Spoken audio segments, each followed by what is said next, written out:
Wache, wapi o mameo squeo nitigasun, wapi masquan dodem. Inanoe quinina kuwait nawe oche, wakasko oche. I begin with this introduction. I take my time in saying these words, bringing them up from a place in me that my grandmothers hid them until it was safe again to speak them.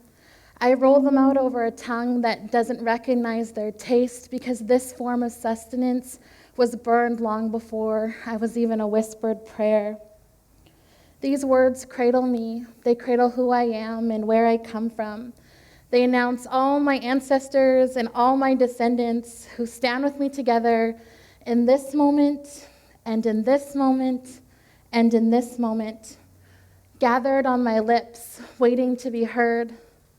My voice, their dancing feet, vibrating on the tip of my tongue, free and unashamed. Free and unashamed. This is my beginning place. When I was a little girl, my mother had a painting on the wall of her bedroom window. On it were Indigenous women, young and old, shades of brown, from light honey to deep copper-toned, in dresses and regalia, miniskirts and wranglers, holding babies and paintbrushes, briefcases and books. Under them, or in the sky above them, the quote from the Cheyenne Nation that goes, "A nation is not conquered until the hearts of its women are on the ground. Then it is done, no matter how brave its warriors or how strong its weapons." I understood through my little girl eyes that I did have a place somewhere in this image. And all these women who look like my own mother, my aunties, and my chosen sisters. But when I looked at them, I didn't quite see where I fit in. With my curls that twist and spiral like they have a mind and a will of their own. My particular tone of brown, that's this tone of earth, dark, like the sun wanted to kiss it just a while longer. And I look at these women and I see the beauty of all the things that we are and all the things that we will ever be. And I myself, I'm made up of different parts. Two beautiful but separate tapestries that were ripped apart by colonization. Two expansive root systems torn up by manifest destiny weave themselves back together and intertwine together to create my body. My mother's people are Innuak from northern Manitoba, a place that's known for the ever-flowing strength of the water. The old ones say that for miles and miles away, you knew you were approaching the territory because you could hear the strong sound of the rushing river. Now, because of hydro devastation on the veins of Esqui, the earth, all that we hear now is the buzz of the hydro generators. I ask myself, how do a people remember who they are if the very land that they belong to has been so horribly disfigured? From my mother, I get my high cheekbones and hands that, even though are pretty small, seem to possess the strength to do what needs to be done. And I pause and acknowledge her because without her, nothing would be possible. It's through her and my Innuak bloodline that I have a deep connection to this place. Well, how we construct home, where we belong, where our ancestors are resting.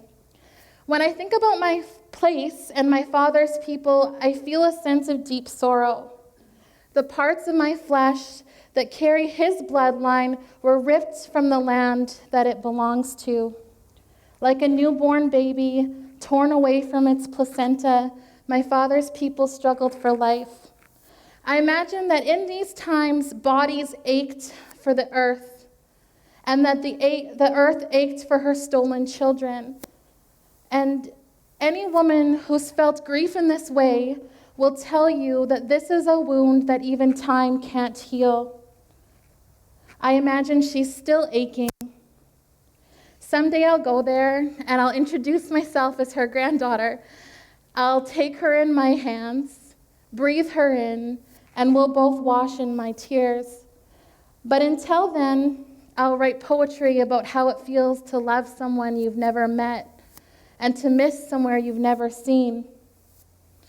There are times in my life that I've felt deep confusion about my identity, asking questions that all of us ask at one point or another in our lives. Who the hell am I anyways?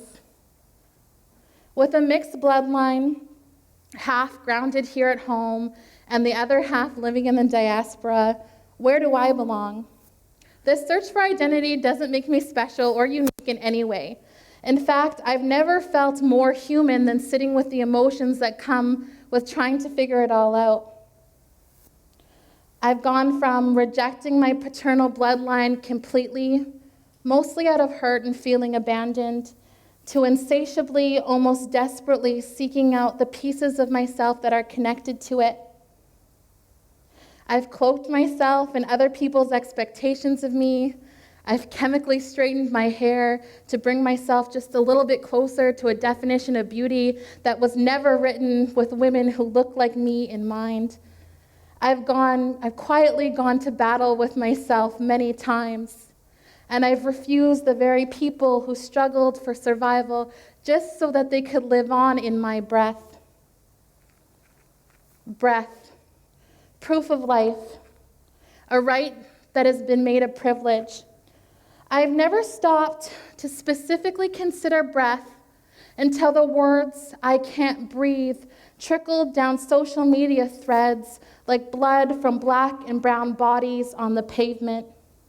Bodies that look like my relatives. Bodies with features that I know my own children will carry. Breathe. Fill your lungs with life. Feel them expand. To breathe and be black at the same time is resilience. To breathe and be brown at the same time is resistance.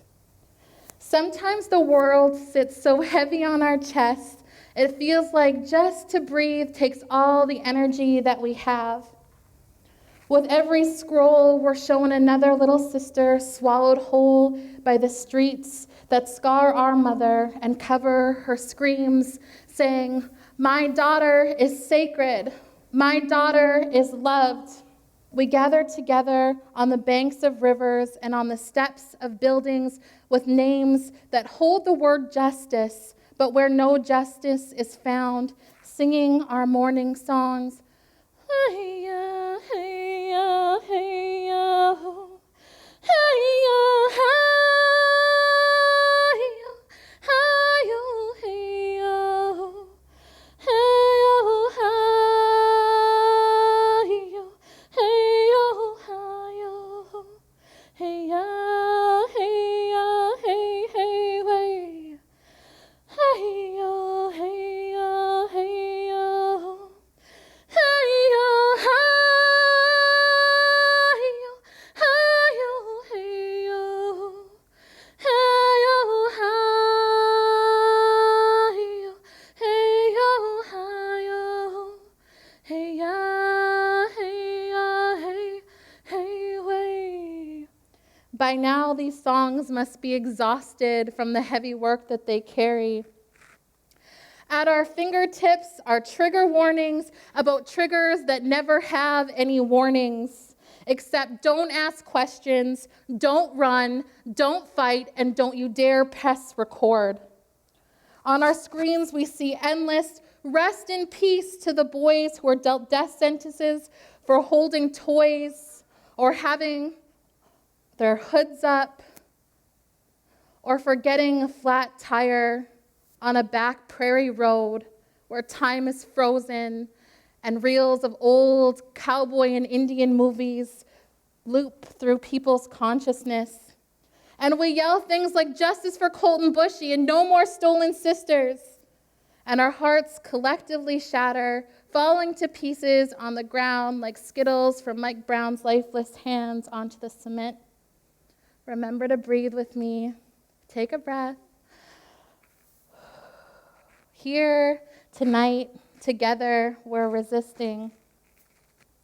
Resistance, to never back up, to never back down, the refusal to silently disappear, the determination to hold on to life. In my eyes, resistance is the most beautiful love letter written in every heartbeat. Us, the senders, those yet to come, the recipients. I see it on the faces of those who step forward to protect the land and the water, the ones who understand that signing pipeline agreements is like walking over the edge of a buffalo jump and refuse to move a single inch, standing strong on the rock that they are related to. I hear it in the laughter that comes up through necks with rope-burn stories on them. I smell it in medicine that burns in ceremony lodges and down university hallways. I taste it in Menomin and moose meat, which is my favorite. On the days that the world breaks my heart, I purposely seek out the faces of black and brown little ones. Bodies, lives that were manifested in bodies that wars are waged on, yet live defiantly, joyously. People who say magic doesn't exist haven't gone looking for it in the eyes of our children. And I wish to tell these young ones that they are the songs that even hundreds of years of trauma couldn't muffle. They are the ones that rise up from people that couldn't be put down, that they are loved, that they are needed. Love, a verb with the power of transformation. In my Innuit understanding, I know that love is found in the relationships. I know that it's not in words that are light as feathers that float around us and away from us with the same ease, but it's in the way we hold each other up. I learn about love from watching my community survive and thrive. The truth is, if we didn't understand love in its most purest form, we wouldn't be here. But here we are, in all our parts and all of our complexities, breathing, resisting, loving, and like the words in the painting on my mother's bedroom, our hearts still beating, singing a victory song of an unconquered people. Can I ask a bit now? I go say it.